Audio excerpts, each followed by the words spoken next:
얼마 전에 저희 부모님 뵙기 위해 가지고 고향에 내려갔는데 저희 아버지께서 족보책을 꺼내오셔서 족보책 보는 그런 방법하고 또 저희 가문에 대한 설명을 쭉 해주셨어요. 이제 아흔이시니까 연로하셔가지고 그래서 우리가 아마 아버지를 이어서 족보의 관리자가 되고 그래서 우리 집안 자손들을 위해서 그거를 알아야 된다고 이렇게 생각하신 것 같아요. 사실 저는 어릴 때부터 저희 친가에서 가문에 대한 얘기를 많이 들었습니다. 심지어 군대에서 첫 휴가를 나왔을 때도 큰 집에 인사를 갔는데 큰아버지께서 무릎 꿇고 앉아있는 저를 그냥 그대로 앉혀놓고는 한 20-30분 정도 족보 가문에 대한 강의를 하셔가지고 좀 힘들었습니다. 너는 태계 이항의 가문인데 뼈대 있는 양반 집안인 것을 잊어서는 안 된다 이런 얘기를 계속 하셔가지고 뼈대가 너무 아파서 죽는 줄 알았어요. 하여튼 오늘 우리 헌화식 주일을 맞아서 오늘은 가문에 대한 얘기를 좀 제가 하려고 합니다. 명문 가문을 세우는 그런 문제에 대해서입니다. 여러분은 명문 가문을 세우기를 원치 않으십니까? 아무도 원치 않으세요? 만약에 원한다면 어떤 명문 가문을 세우기 원하십니까? 이를테면 미국에 가면 케네디가라든지 부시가처럼 정치적인 명문 가문이 있죠. 그런가 하면 삼성가, 현대가처럼 어떤 재벌 가문을 여러분 세우기를 원하십니까? 그것도 아니면 르네상스의 탄생과 발전을 이끈 이태리의 메디치가 같은 그런 어떤 문화예술 부분의 명문 가문을 세우기를 원하십니까? 제가 오늘 여러분과 나누고 싶은 것은 그런 것이 아니라 찐 명문 가문에 대한 것입니다. 진짜 명문 가문, 하나님이 인정하시는 믿음의 명문 가문을 세우는 것에 대해서 이야기를 하려고 합니다. 여러분은 어떠신가요? 믿음의 명문 가문을 세우기를 원치 않으십니까? 몇 년 전에 저희 교회에 이제 신년 특별 부흥회 강사로 오셨던 김덕신 목사님은 그분은 믿지 않는 가정에서 자라서 자기 대 예수를 믿은 그런 사람입니다. 말하자면 자신이 믿음의 일대인 거죠. 그래서 그분은 믿음의 가문을 보는 것보다 더 부러운 게 없다라고 그렇게 얘기를 하셨어요. 좋은 믿음의 가문에서 말씀으로 양육받고 어릴 때부터 부모의 어떤 인격과 영성과 그런 어떤 품격에 대해서 배우고 부모의 기도가 하늘의 은행에 차곡차곡 쌓여서 그것을 꺼내 쓰면서 살아가는 그런 사람들이 너무 부럽다는 거예요. 그러니까 목사의 경우도 자기 같은 일대와 이렇게 대가 쌓인 명문 가문의 사람들은 뭐가 달라도 다르다고 이게 뭐가 다른 게 있다고 그렇게 얘기를 했어요. 대를 이어서 이렇게 쭉 전해온 그런 영성과 인품과 매너가 배어 있다라는 거죠. 질문은 이겁니다. 우리 가정들이 여러분의 가정이 또 여러분이 가질 가정이 믿음의 명문 가정이 될 수 있을까요? 우리는 어떻게 그런 가문을 세울 수 있을까요?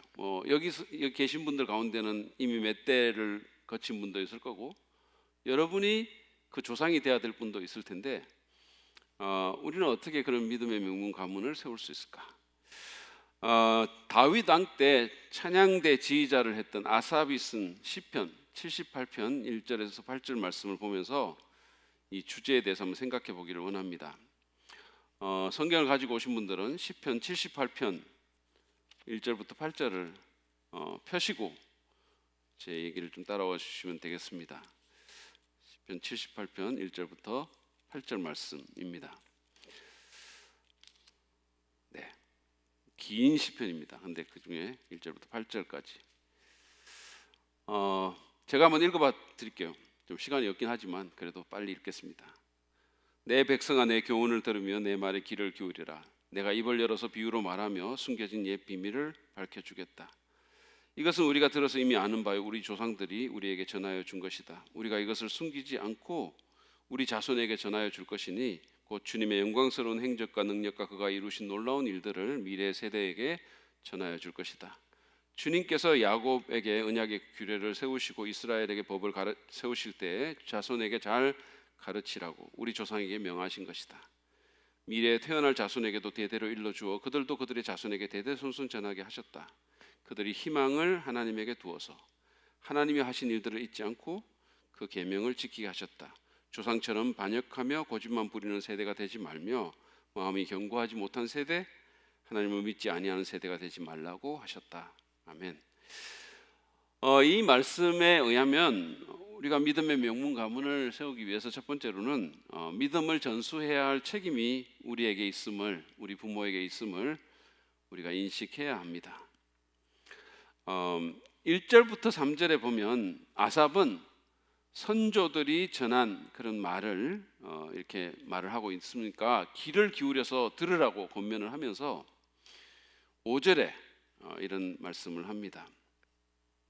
주님께서 야곱에게 언약의 규례를 세우시고 이스라엘에게 법을 세우실 때 자손에게 잘 가르치라고 우리 조상에게 명하신 것이다. 광야에서, 여러분 알다시피 광야에서 이스라엘이 하나님의 언약 백성으로 세워졌잖아요. 그리고 십계명을 받았죠. 근데 그때 하나님께서 이스라엘 자손에게 여러분의 자녀들에게 하나님의 법도와 규례를 가르치라고 그렇게 말씀하셨다는 것이죠. 6절에도 대대손손 자손에게 전하게 하셨다 이런 말이 있죠. 그러니까 자녀들에게 믿음의 계승을 명령하셨다라고 아삽은 말하고 있는 겁니다. 이 아삽의 말처럼 자녀에게 믿음을 물려줘야 될 그 책임에 대해서는 성경에서 여러 번 말씀을 합니다. 특별히 모세는 이스라엘이 광야 생활을 마치고 약속의 땅에 들어가기에 앞서서 신명기 6장 6절 7절에서 부모에게 믿음의 전수에 대한 책임을 지우면서 이렇게 권면합니다. 잘 보시죠. 내가 오늘 당신들에게 명하는 이 말씀을 마음에 새기고 자녀에게 부지런히 가르치며 집에 앉아 있을 때나 길을 갈 때나 누워 있을 때나 일어나 있을 때나 언제든지 가르치십시오. 하나님의 말씀을 부모가 자녀에게 가르치라고 한 겁니다. 이 말씀은 목사에게 주신 게 아니라 부모에게 주신 말씀입니다. 집에 있을 때나 길을 갈 때나 누워서 쉴 때나 일어나 있을 때나 가르치라고 한 것은 언제든 가르칠 수 있는 기회를 포착해서 가르치라는 뜻도 있지만 일상생활 가운데서 가르치라는 의미도 있습니다. 아이가 학교에서 돌아오자마자 무릎 꿇어 기도하게 한 후에 야 성경책하고 노트 갖고 여기 앉아봐라. 자세 똑바로 하고 지금부터 교회론에 대해서 1시간 동안 공부하고 10분 휴식한 후에 구원론에 대해서 살펴보겠다. 특별히 바울의 이신칭의 교리와 현대 신학의 도전에 대해서 말이야. 이렇게 하라는 뜻이 아니라는 얘기예요. 그러면 믿음의 전수가 아니라 믿음의 거부가 일어날 것입니다. 많은 어떻게 보면 참 선한 의도를 가진 기독교 부모들이 제가 조금 가장되게 말했지만 이런 방식으로 아이를 교육해가지고 오히려 아이를 믿음에서 떠나게 만들기도 해요. 가정 예배가 아이들한테 너무 지루하고 너무 힘든 거예요. 그 수준에 안 맞춰주는 거죠. 너무 자기적이고 하나님이 너무 지루한 분이고 하나님이 너무 막 힘들어. 그렇게 하지 말고 일상 가운데서 자녀들에게 가르치라는 거예요. 차를 타고 같이 가면서 또는 식사 후에 간식을 같이 먹으면서 자연스럽게 하나님에 대한 믿음에 대한 대화를 하라는 겁니다. 이를테면 어디 좋은 데 가서 경치를 본다면 그러면서 인정사진 찍지 말고 그러면서 우리 애 너무 이뻐요 그런 것만 하지 말고 아이한테 야 이거 봐 하나님이 너무 아름답게 만드셨다. 그렇지? 정말 하나님 대단하지? 이렇게 얘기를 할 수 있는 거 아닙니까? 그러라는 거죠. 우리의 일상 가운데서 아이들에게 하나님 말씀을 그들의 수준에 맞게 잘 가르치라는 거예요. 근데 그런 믿음의 전수에 대한 명령을 하면서 신명기 말씀 우리가 조금 전에 읽었던 그 말씀 앞부분 5절에서 6절에 보면 또 이런 말씀이 있습니다. 이스라엘은 들으십시오. 주님은 우리의 하나님이시오. 주님은 오직 한 분뿐이십니다. 당신들은 마음을 다하고 뜻을 다하고 힘을 다하여 주 당신들의 하나님을 사랑하십시오. 이것도 부모에게 한 말이거든요.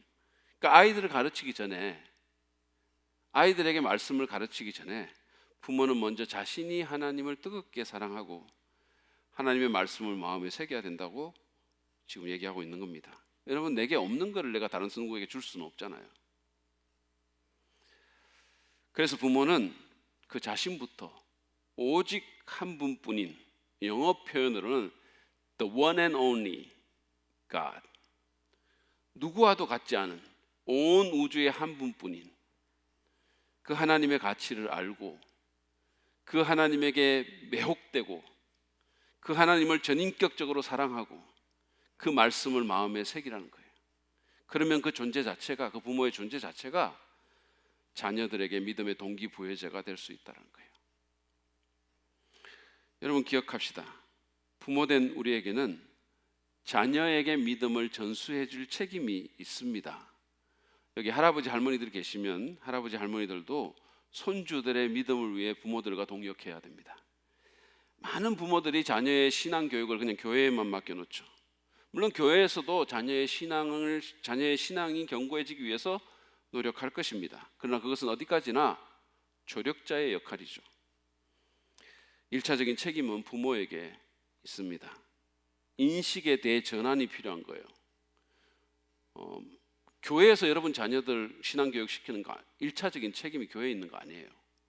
부모에게 있습니다. 여러분 생각해 보십시오. 아이들은 대부분의 시간을 가정에서 보내고 학교에서 보내지 교회에서 보내는 시간은 극히 제한적입니다. 우리 교회 다음 세대 교육자들과 교사들이 아무리 탁월하다 해도 주일 한두 시간만으로 아이들에게 미칠 수 있는 그런 영향은 한계가 있는 거죠. 부모가 책임을 지고 동역할 때 교회 학교의 사역도 빛을 발하는 겁니다. 그러므로 자녀들에게 믿음이 전수되도록 여러분 기도부터 시작하십시오. 그러니까 여러분의 영성을 점검하고 여러분이 하나님을 향해서 마음이 뜨거워져야 하는 것은 여러분 자신을 위해서도 그렇지만 여러분 자녀들을 위해서 그래야 되는 거죠. 그리고 기도부터 시작하십시오.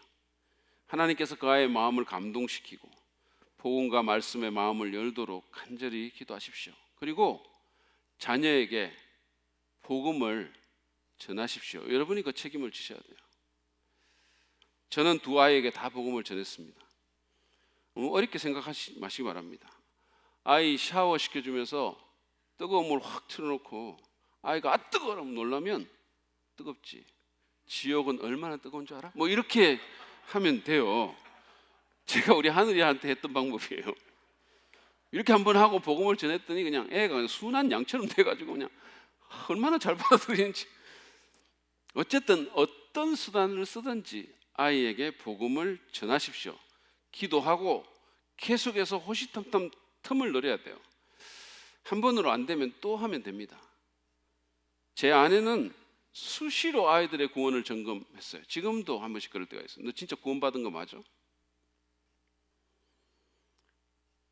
여러분, 자녀에게 복음을 전해서 그를 주님께 인도하는 일은 부모의 책임이자 영광스러운 특권입니다. 특별히 젊은 부모는 아이들이 어릴 때 이 일을 하도록 애를 써야 돼요. 이거 진짜 골든타임이 있거든요. 물론 그 시간이 지난다고 불가능한 건 아니지만 가장 효과적인 때를 부모들이 놓치지 않도록, 그걸 교회에 맡겨놓지 않도록. 왜냐하면 티처볼한 순간은 가정에서 제일 많이 포착할 수 있어요.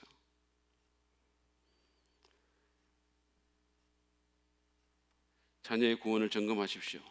여러분의 자녀는 정말로 구원 받으셨습니까? 교회에만 그 이름이 올라온 게 아니라 하나님의 생명책에 그 이름이 있습니까? 부모가 다른 것은 좀 못해줘도 자녀에게 복음을 전해서 주님의 자녀가 되게 하는 이것만은 최선을 다해서 해줘야 됩니다.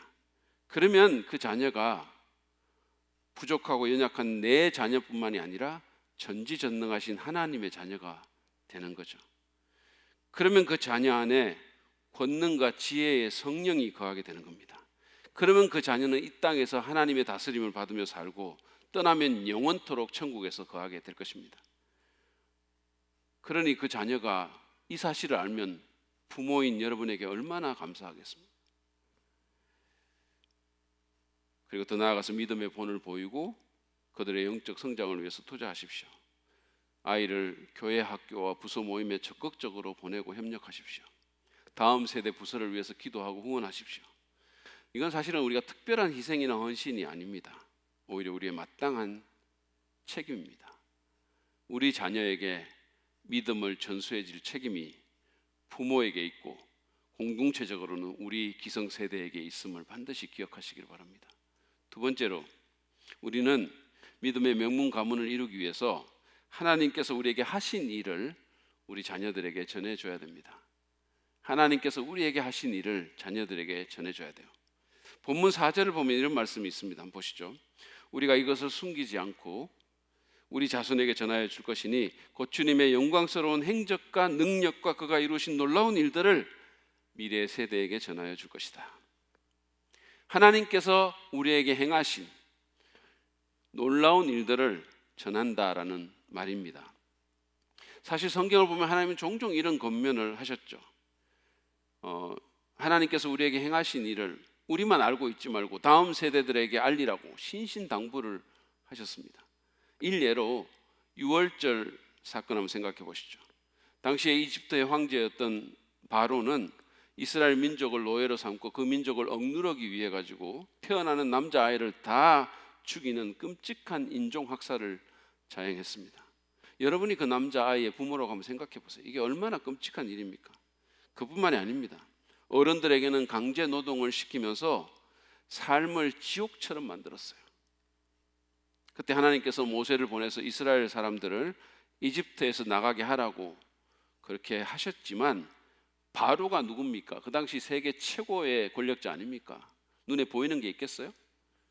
그러니까 마음을 완악하게 하고 하나님께 맞서서 오히려 이스라엘 자손을 더 힘들게 만든 거예요. 마침내 하나님께서는 이집트의 온 장자를 다 치시기로 결정하셨습니다. 그 방법이 아니면 바로가 절대로 이스라엘 보내지 않을 줄 아셨기 때문이죠. 그러나 그때 어린 양을 잡아서 그 피를 집의 좌우 문설주와 문틀 위에 바른 집의 경우는 그 피를 보고 죽음의 천사가 넘어갈 것이라고 하셨죠. 근데 사실 이것은 이때부터 1500년 정도 후에 이 땅에 오실 예수 그리스도의 십자가 희생에 대한 예표입니다. 예수님께서는 하나님의 참 유월절 어린 양으로 우리를 위해서 십자가에서 피 흘리고 죽으셨잖아요. 하나님은 누구든지 그분을 믿는 자에게서 어린 양의 피를 보시고 넘어가시는 거예요. 심판하지 않고 멸망시키지 않는 겁니다. 이게 복음이에요. 왜냐하면 어린 양이 대신 피를 흘려 심판을 받으셨기 때문입니다. 아무튼 이 유월절 사건에 대한 지침을 주시는 가운데 앞으로 약속의 땅에 들어가면 이 절기를 지키라고 하시면서 하나님은 모세를 통해서 이런 말씀을 하셨습니다. 출애굽기 12장 25절부터 27절 말씀이에요. 보시죠. 여러분은 주님께서 여러분에게 주시겠다고 약속하신 땅에 들어가거든 이 예식을 지키십시오. 여러분의 아들, 딸이 여러분에게 이 예식이 무엇을 뜻합니까? 하고 물을 것입니다. 그러면 여러분은 그들에게 이것은 주님께 드리는 유월절 제사다. 주님께서 이집트 사람을 치실 때 이집트에 있던 이스라엘 자손의 집만은 그냥 지나가셔서 우리의 집들을 구하여 주셨다 하고 이러십시오. 그러니까 하나님께서 하신 일을 자녀들에게 계속해서 전해주라는 말이에요. 여러분, 하나님께서 내게 하신 일, 우리 가정에 하신 일들을 우리 자녀들에게 전합시다. 저는 제 외할머니가 어릴 때 예수님을 어떻게 믿게 됐는지에 대해 제게 하시는 말씀을 들은 적이 있어요. 당시 저는 예수님 안 믿을 때인데 그런데도 할머니의 그 구원 간증이 제 마음에 상당한 울림을 줬어요. 제 외할머니는 원래는 기독교인이 아니었고 절에 다니신 분이셨습니다. 근데 젊을 때 외할아버지가 첩을 들여서 너무 큰 상처를 받으신 거죠. 우리 외할아버지는 키도 굉장히 크시고 그리고 굉장히 잘생기셨어요. 그리고 당시에 유력한 그런 분이셨습니다. 근데 조강지처를 버린 것입니다. 할머니는 홀로 제 어머니와 이모님 두 딸을 키우셨어요. 그 삶이 얼마나 외롭고 힘들고 팍팍했을까요? 그런 그녀에게 예수님이 다가오신 것입니다. 제 할머니는 지인의 전도로 어디 수양강 같은 데서 복음을 듣고 예수님을 믿으신 모양이었어요. 그래서 그 수양관에 가서 복음 듣고 예수님 믿고 진짜 신랑을 만난 거예요. 그래서 예수님 믿은 게 너무 좋아가지고 돌아오는 버스 속에서 덩실덩실 춤을 추셨다라고 얘기를 해주셨어요.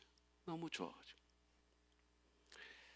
결코 버리지도 떠나지도 않는 참 사랑을 만나신 겁니다. 여러분, 이런 얘기들을 우리 자녀들에게 전해줍시다. 내가 어떻게 구원받았는지, 하나님께서 나를 어떻게 변화시켰는지 자녀들에게 말해줍시다. 구원 간증뿐만이 아니라 기도를 응답하시고 수렁에서 건져주시고 그 아이가 커갈 때 하나님이 어떻게 도우셨는지를, 그리고 지금도 말씀하시고 변화시키시는 그 얘기를 아이들에게 전해줘야 됩니다. 그러기 위해서는 간증이 있는 삶을 살아야 되는 거예요. 그냥 주일에 한 번 교회 왔다가 갔다가 종교생활 하는데 그친 게 아니라 정말 이론이 아니라 내 삶에 실제로 역사하시는 하나님을 경험하는 삶을 살아야 되는 거예요. 그럼 간증이 뭡니까? 내가 경험한 하나님 얘기 아닙니까?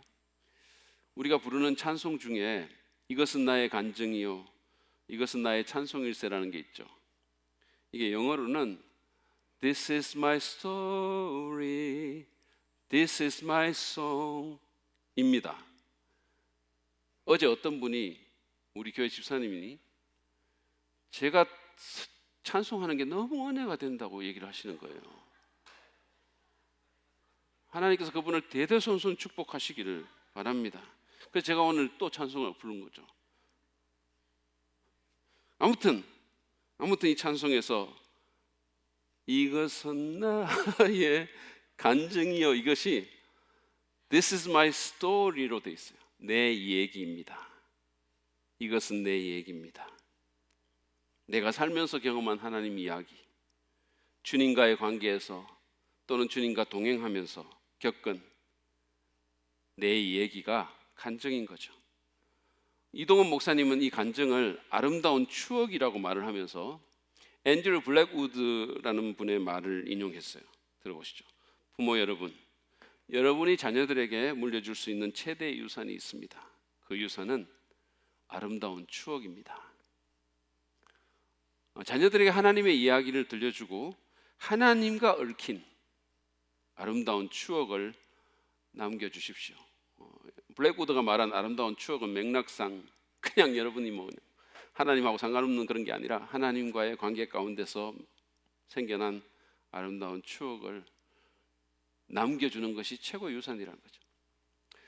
제가 전에도 한번 설교 중에 소개했지만 그 153 가정예배라는 책이 있습니다. 이 책은 지소영이라는 여성 방송 작가가 쓴 책입니다. 근데 이분은 전에 우리 교회에서 컴패션 썬데이 할 때 기억나시죠? 차인표 씨 오고 그 뭐 항보 이런 사람 컴패션 밴드가 왔던 그날에 그들과 같이 우리 교회에 이분이 오셨어요. 그래서 그게 인연이 돼가지고 저한테 책을 붙여주신 거죠. 근데 이 책에 보면 저자는 자기 어머니에 대한 추억을 얘기를 하는데 그 어머니는 홀로 자녀들을 양육하면서 굉장히 가난하고 고단한 삶을 살았습니다. 작가는 그 어머니에 대해서 이렇게 썼어요. 한번 들어보시죠. 제가 읽어봐 드릴 테니까. 엄마가 살아오신 고난의 세월을 어떻게 글로 표현할 수 있을까? 내 기억에 엄마는 힘든 일을 만나면 사람을 찾지 않고 하나님 앞으로 나가셨다. 하나님께로 달려가 기도하고 또 기도하셨다. 고통이 더할수록 기도하셨다. 한나의 기도처럼 가난하기도 하시고 부하기도 하시고 낮추기도 하시고 높이기도 하시는 하나님을 전적으로 의지하셨다. 책임감이 강했던 엄마는 자식들을 키우는 동안 공사 현장에 나가 일하셨는데 여자의 체력으로는 감당하기 어려운 일이었다. 그런데도 빠짐없이 새벽 예배를 드리고 일터로 향하셨다. 늦은 밤 집에 오면 부랴부랴 저녁을 해주셨고 우리를 씻겨 재우면서 성경을 읽어주셨다. 그리고 가물가물 잠이 드는 우리의 머리맡에서 나지막한 소리로 찬송을 불러주셨는데 돌아보니 그것이 가정 예배였다. 나에게 한 알의 미랄이 되어 예배의 본을 보여주신 분은 엄마다. 아름답지 않습니까? 이런 추억을 남겨주라는 거죠. 이것보다 더 귀한 유산을 상상할 수 있겠습니까? 내 자녀들에게 내가 경험한 하나님 이야기를 들려주고 믿음의 아름다운 추억을 남겨주십시오. 그것보다 더 귀한 유산은 없습니다. 그리고 그렇게 될 때 우리의 믿음이 전수되고 믿음의 명문 가문이 세워지게 되는 겁니다. 마지막으로 오늘 이 본문에서 우리는 믿음의 명문 가문을 세우기 위해서 자녀들을 믿음의 사람으로 만드는 것을 목표로 삼아야 됩니다. 우리의 목표가 그게 돼야 된다는 거예요. 아삽은 7절 8절에서 우리가 양육해야 할 다음 세대에 대한 그림을 그리고 있습니다. 제가 개역 개정으로 한번 읽어봐 드리겠습니다. 한번 보시죠. 그들로 그들의 소망을 하나님께 두며 하나님께서 행하신 일을 잊지 아니하고 오직 그의 계명을 지켜서 그들의 조상들 곧 완고하고 패역하며 그들의 마음이 정직하지 못하며 그 심령이 하나님께 충성하지 아니하는 세대와 같이 되지 아니하게 하려 하심이로다. 아삽이 제시한 것은 세 가지입니다. 첫 번째는 하나님께 소망을 두는 사람입니다.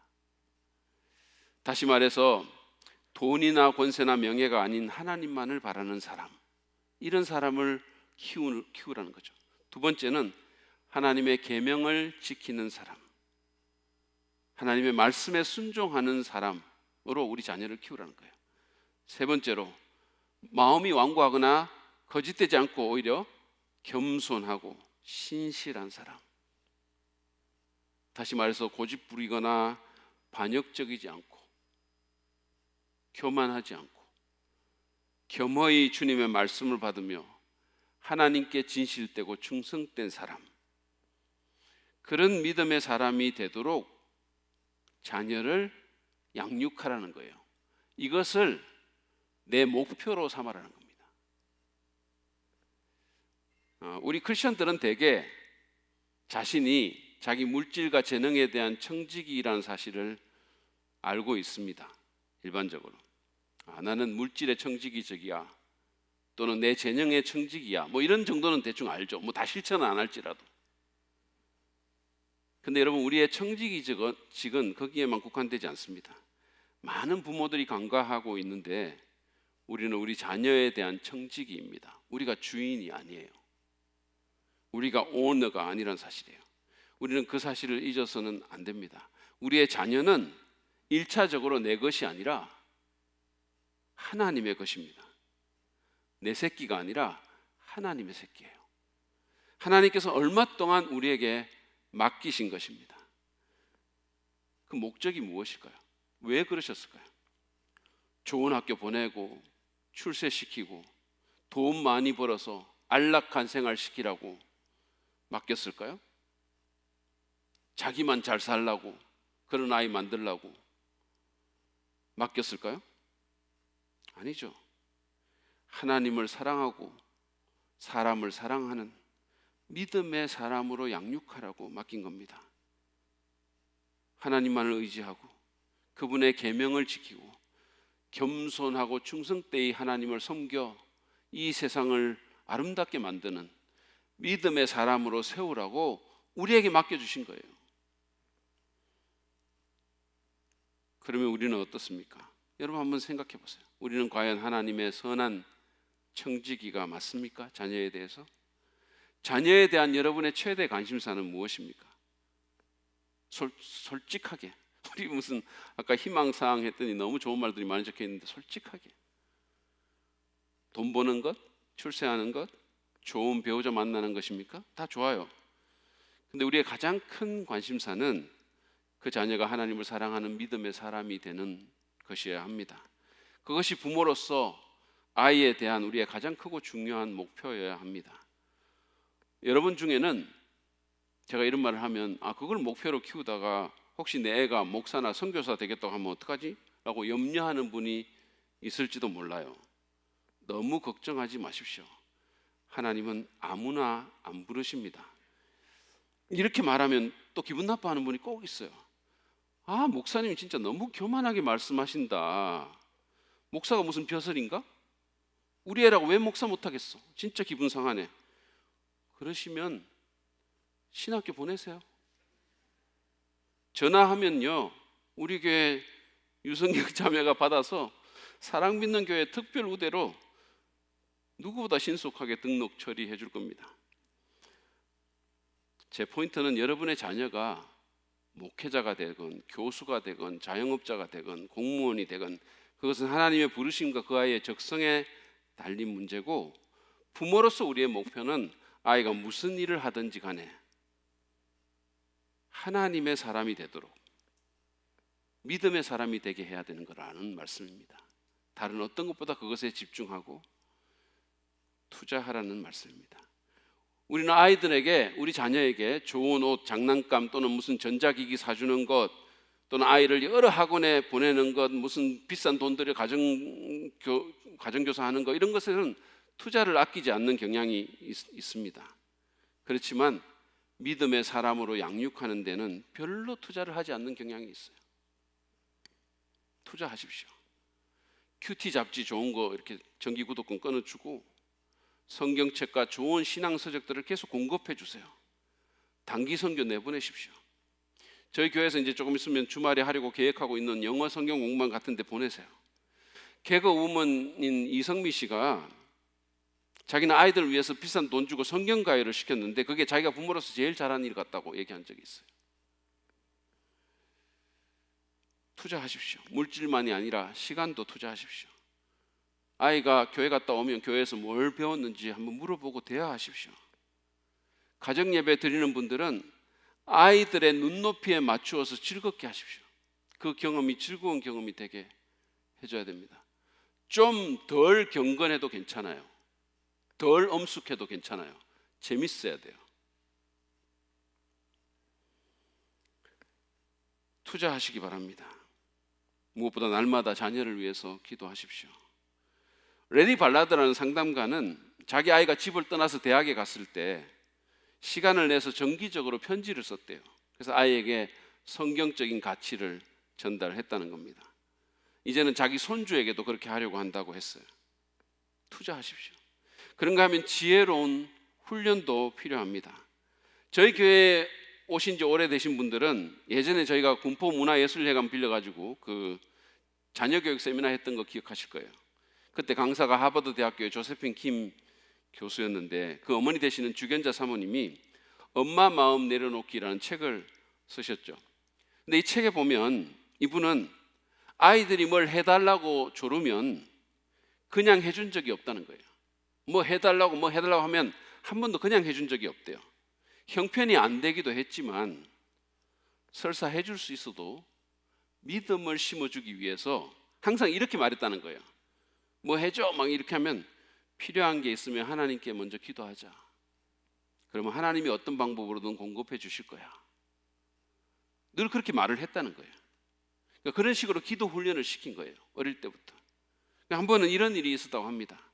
당시 아이들 사이에서 집에서 냉장고를 이용해 가지고 아이스바를 만들어 먹는 게 유행이었던 시절. 그러니까 막 사람들이 돈을 모아 가지고 이 집 저 집 다 냉장고 사던 시절이에요. 그러니까 냉장고가 없던 집이 거의 없는데 자기 집만 냉장고가 없었어요.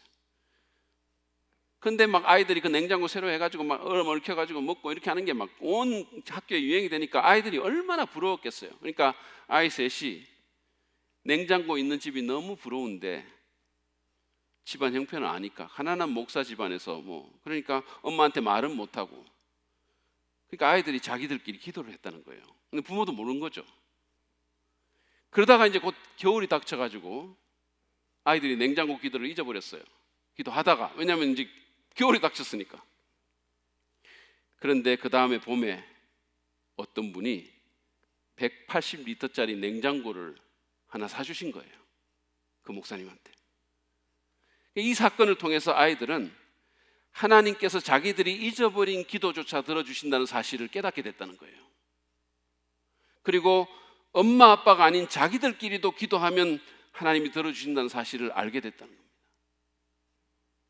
사모님은 이때 그 아이들의 믿음이 많이 성장했다라고 그렇게 얘기를 했어요. 지혜로운 훈련 덕분인 거죠. 여러분 기억하십시오. 부모로서 우리의 목표는 자녀들을 믿음의 사람으로 만드는 겁니다. 그게 우리의 가장 신성하고 중요한 목표예요.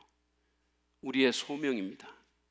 우리의 가장 거룩한 소명임을 기억하고 그 일에 투자하고 헌신하는 저와 여러분 되시기를 바랍니다. 오늘 우리는 믿음의 명문 가문을 만드는 비결에 대해서 생각해 봤습니다. 먼저 믿음을 전수해 줄 책임이 우리 부모에게 또 조부모에게 있음을 인식해야 됩니다. 그리고 거룩한 책임감을 갖고 자녀의 구원을 위해서 기도하고 복음을 전하십시오. 그리고 하나님께서 하신 일을 자녀들에게 알게 해야 합니다. 내가 경험한 하나님의 얘기와 믿음의 아름다운 추억들을 유산으로 남겨주라는 말씀입니다. 마지막으로 다른 것보다 자녀를 믿음의 사람으로 만드는 것에 우리의 목표를 두고 헌신해야 합니다. 가장 고상한 목표, 가장 거룩한 소명입니다. 여러분, 인류대 나오게 하는 것, 세상에서 출세하게 하는 것보다 믿음의 사람 만드는 게 우리 목표가 돼야 됩니다. 그러면 우리는 나뿐 아니라 내 자녀들, 그리고 그 자녀들의 자녀들까지 주님을 섬기는 믿음의 명문 가문을 이룰 수 있을 것입니다. 대를 이어서 세상에 선한 영향을 끼치고 하나님께 영광을 돌릴 수 있을 것입니다. 그 과정에서 많은 좋은 아이들이, 세상을 유익하게 하는 많은 사람들이 나오게 될 것입니다. 그리고 천국에서 자녀와 손자, 손녀와 증손자, 증손녀와 함께 영원히 살 수 있게 될 것입니다. 그런 축복이 여러분 모두에게 있기를 간절히 바랍니다.